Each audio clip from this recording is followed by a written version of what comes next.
Hi gang, Steve here from the Stone Crafting Workshop. As you know, I'm really keen on carving small stone items and small stone carvings, and it occurred to me earlier in the summer that it would be really nice to try carving some onyx marble, because marble itself is much easier to work than beach pebbles or many of the stones that you can get hold of. But getting hold of raw material is almost impossible.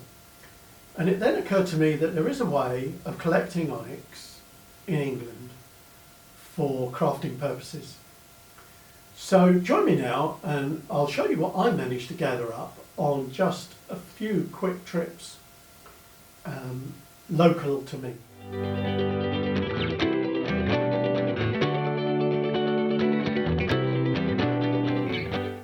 These were the two items I picked up completely by accident, without any plan, from my local Fun Dog Day in my village. It's a day run by by a dog charity, and we go there every year. We got both our dogs from that charity, and I bought these off of the bric-a-brac stall. They're both onyx marble, and this one was originally, well, I don't think it was an ashtray originally. I think it was probably a bonbon dish, something like that, because there's no channel for the cigarettes. But nonetheless, it looks too much like an ashtray. And it's beautiful material. Look at this patterning around the back. I don't know if you can see that. And in here. So it's lovely material, potential. It's got this horrible bronzed base, which I will rip off one day.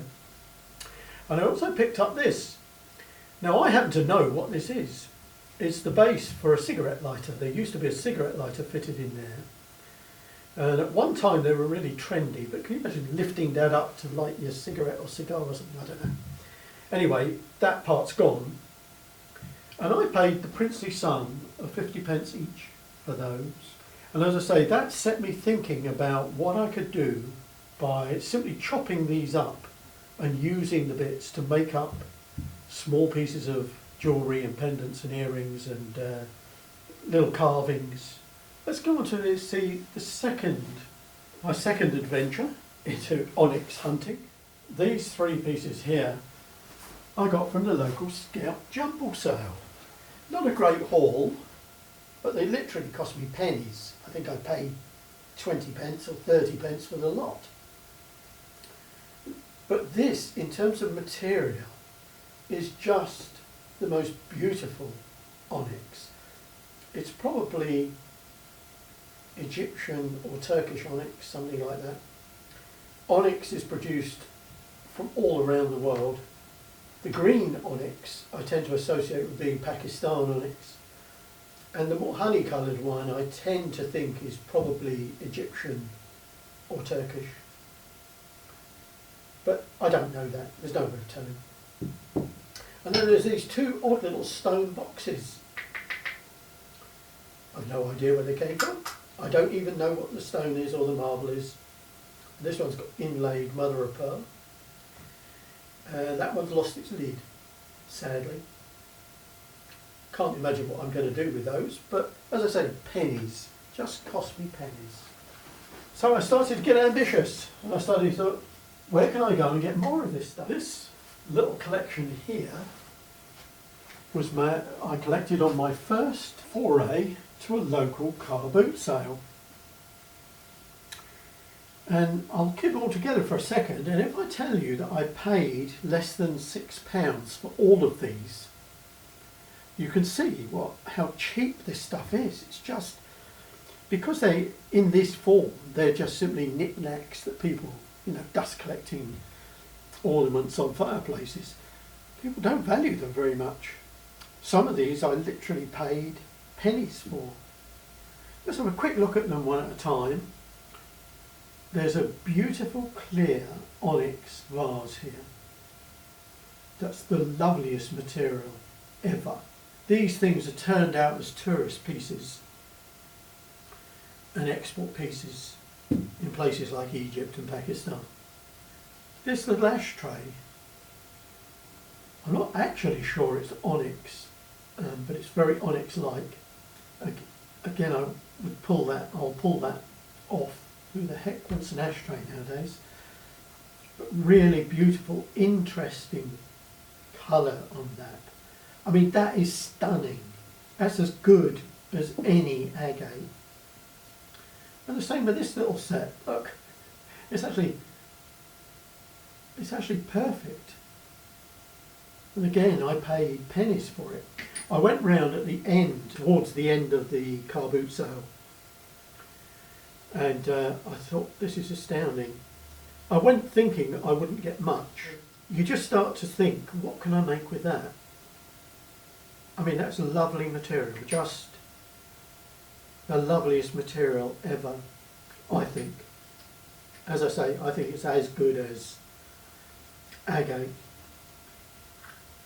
I picked up one of these. I've got some of these from my days when I used to engrave little things, but that's a lovely example. Very clear. Look how clear that is. Just, and it even came with a candle, as did this one, which is not onyx, some sort of stone. Came with its own candle. Again, I paid 5p for it or something like that. I don't know what the stone is or the marble is. It's not highly polished, so it's likely to be one of those stones that's just on the tipping point between being a limestone and a marble. Now, just look at this. Is that astonishing? I paid, I think, £2 for this. It's amazing material. Really, really clear. No faults in it. Just a little bit of colouring here and there. Highly polished. The carving is very crude. It's all done on a grind wheel.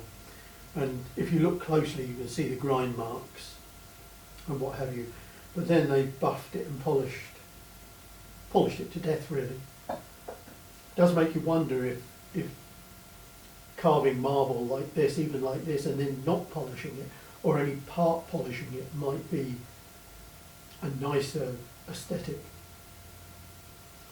But it's just as a lump of marble, you know, it's great. It's just fantastic.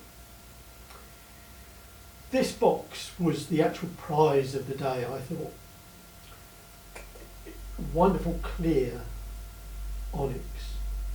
The box is beautifully made, never been used. I don't know if you can see the patterning in the bottom of this. Where there is some patterning, it's lovely. I would be really torn to break that up. But who knows? I might just do it one morning on a whim. And then there was a couple of odd things, or a few odd things I managed to get hold of. First of all, this owl, I think if I remember right, this has got made in Italy on it. And it's really quite crudely done, like all tourist pieces. And not hugely keen on the eyes. They're just like the sort of things they put in teddy bears. And it's not a particularly attractive bit of stone. I do genuinely think that would look better in a matte finish, carved and what have you. Again, no idea what I'm going to do with that. This is a puzzle. It's onyx-like, but I don't think it's onyx. You know, I don't know what I paid for that, 20 pence, 50 pence, I don't know, just as a curio almost. And then lastly, this very strange piece that I picked up as I was leaving the car boot sale. I'm not sure what it is, I'm not sure what the material is. Might be slate, although I don't think it's slate. It might be, there used to be a marble called Belgian Black. And this has got a little bit of a polish on it. But someone's scraped in all these characters and figures and all sorts of weird shapes. It doesn't seem to be any meaning to it, even the back, look. And I bought that simply as a curio. If any of you know who did this and where it's from, please let me know in the comments down below. I'd love to know. Somebody spent hours doing this. And I'd quite like to know what the stone is. Until I find out something about it, I'd be loath to chop it up and use the material. So that was my first trip out to my local car boot sale, which is quite a big car boot, but I was still astounded at how much stuff I picked up and how cheap it was. And it only took me about an hour in the market. I didn't spend ages. So the following Sunday, I thought I better go along again and see if I can pick up anything else, because maybe I've cleared it out for the season. Who knows? It was the Sunday following my first trip to the car boot sale, so I didn't expect to find much. But this was the haul. Again, I decided to be very selective about what I picked up. A bit choosy and haggled a bit more, which is a bit harsh when you go to a car boot and there's somebody just trying to get rid of their knickknacks. Let's quickly look at this pestle and mortar.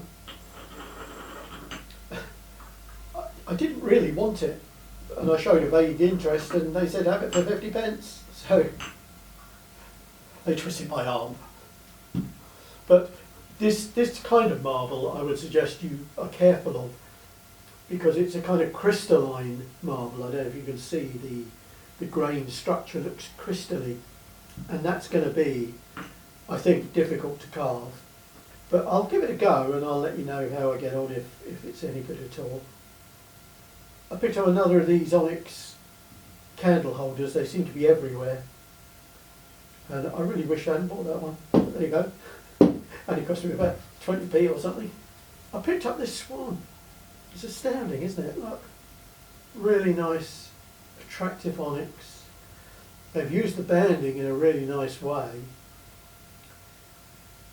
I'm not sure, again, I'm not sure if I can bring myself to cut this up or do anything with it.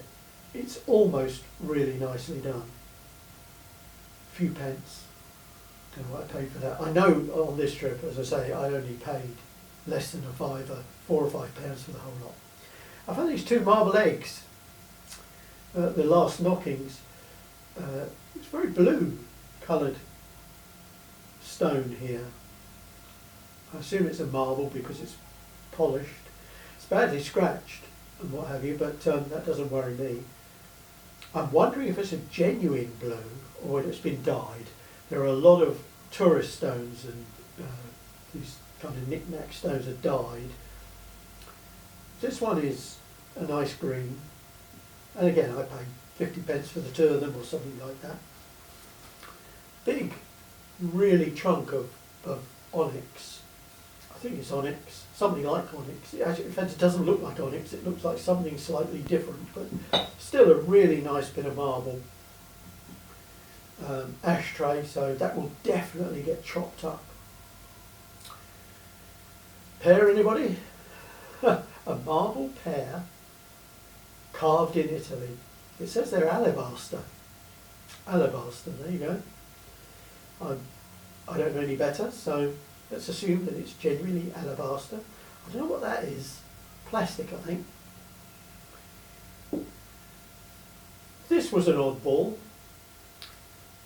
It looks a little bit like onyx, but it feels a bit soapy. I'm wondering if it's a soapstone. They wanted 20p, I paid it 10. I mean, you can't go wrong, can you? And then these two here, these two pieces here, I know they came from Egypt because the chap was chatting to me about them. He bought them on holiday in Egypt. And they really are very nice pieces. It seems it would almost be a shame. This one in particular, the marble is just astonishing. Fantastic.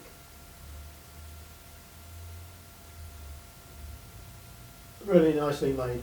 As I say, these are turned out, literally turned on a lathe by the millions as tourist pieces. This one's really nice. It's not quite as nice, not quite as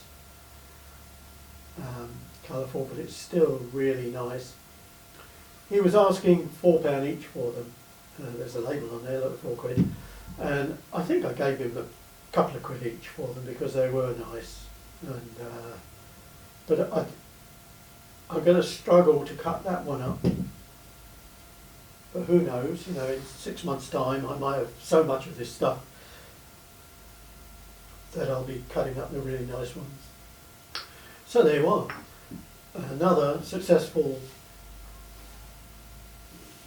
fossicking trip to a car boot sale. And if you fancy carving stone and marble in small bits using the Dremel, this is a really good source of material that's not too big and is easy to carve, and you know will polish if you want to try polishing. So I hope you've enjoyed this. Thanks for watching. I hope it inspires you to go out to car boot sales and haggle over the price of little bits of alabaster and blue marble, and then try carving them, because it's a really cheap source of material. So I hope you've enjoyed watching this. I hope you find it of use. If you do, please give me a thumbs up. I really like those. And if you want to see me actually cutting these up and carving things and making things out of them, please subscribe to the channel. Have a nice day.